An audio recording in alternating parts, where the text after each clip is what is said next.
Hello friends, Gujju રેસીપીમાં તમારું સ્વાગત છે। મારા ચેનલ ઉપર તમે નવા હો તો મારા ચેનલને સબસ્ક્રાઈબ કરજો। મારી વિડીયો જો તમને સારી લાગતી હોય તો લાઇક કરજો અને મને કમેન્ટ કરીને બતાવજો કે તમને મારી રેસીપી કેવી લાગે છે અને કેવી નહીં। આજે હું તમારી સાથે શેર કરવાની છું સોનપાપડીની રેસીપી। આ રેસીપી ખૂબ જ સરસ છે। સોનપાપડી બનાવવા માટે મેં અહીંયા લીધું છે દેશી ઘી। ઘીને આપણે પહેલાં ગરમ કરી લઈએ। થોડું ગરમ થઈ જાય પછી એમાં આપણે નાખી દઈએ ચણાનો લોટ 1 કટોરી ભરીને। મને વધારે ગુજરાતી નથી આવડતું પણ હું પૂરી કોશિશ કરું છું કે હું સારી રીતે બોલીને તમને સમજાવી શકું।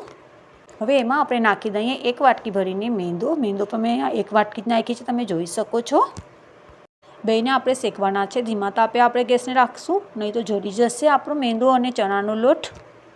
આ સોનપાપડી ખૂબ જ ટેસ્ટી બને છે અને ખાવામાં પણ ખૂબ જ મજા આવે છે। મારા ઘરમાં તો બધાય લોકો ખાય છે। તમને આ રેસીપી સારી લાગે તો મને કમેન્ટ કરીને બતાવજો કે તમને આ સોનપાપડીની રેસીપી કેવી લાગી અને કેવી નહીં।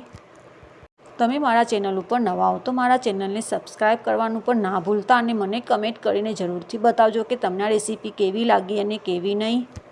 હવે આ બે વસ્તુ શેકાઈ ગઈ છે, તમે જોઈ શકો છો। એનો કલર જ થોડું બદલી ગયું છે। હવે એને આપણે ઠંડુ થવા દઈએ। ઠંડુ થઈ જાય પછી એને આપણે ચાળી લઈએ। ચાળીને હવે આપણે એને ચાસણી બનાવી લઈએ। ચાસણી બનાવવા માટે મેં લીધી છે 1 કપ ખાંડ। તમે જોઈ શકો છો મેં 1 કપ ખાંડનું લીધું છે। મેં અહીંયા અડધો કપ પાણી નાખ્યો છે। 1 કપ ખાંડ લેવાની છે અને અડધો કપ પાણી નાખવાનું છે એમાં।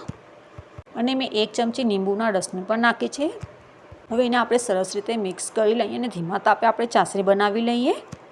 ચાસણીને આપણે ચેક કરી લઈએ। મેં અહીંયા પાણીની કટોરી લીધી છે, એમાં આપણે ચાસણી નાખીશું। પાણીમાં નાખીને ચાસણીને આપણે જોવાની છે। ચાસણી ત્યાં બની નથી, તમે જોઈ શકો છો। એનું કલર પણ નથી બદલાનું। થોડીવાર સુધી એને પકાવવા માટે હજી પણ મૂકવાની છે।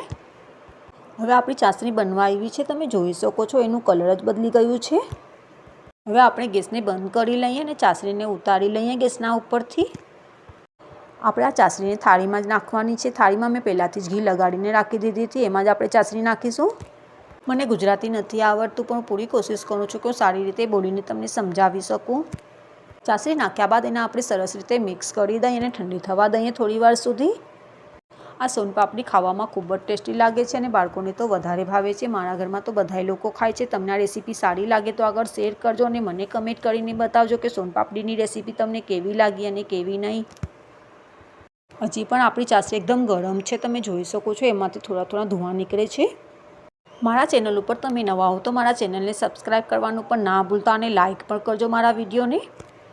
ઠંડી થઈ ગઈ છે, એમાં આપણે નાખી દઈએ શેકેલું લોટ। થોડું થોડું કરીને આપણે એમાં નાખશું અને સરસ રીતે એને આપણે મિક્સ કરવાનું છે। હજી પણ થોડું ગરમ છે, એ માટે હું એને ચમચાથી જ ફેરવીશું કેમ કે હાથમાં મારાથી લેવાતું નથી એ માટે।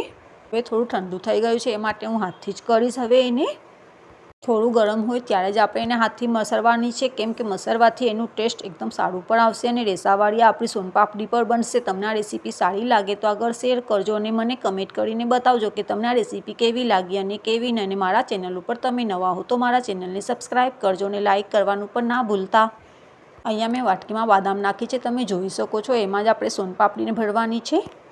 હવે આપણી સોનપાપડી બની ગઈ છે, તમે જોઈ શકો છો। એકદમ ટેસ્ટી બની છે, ખાવામાં પણ ખૂબ જ ટેસ્ટી લાગે છે।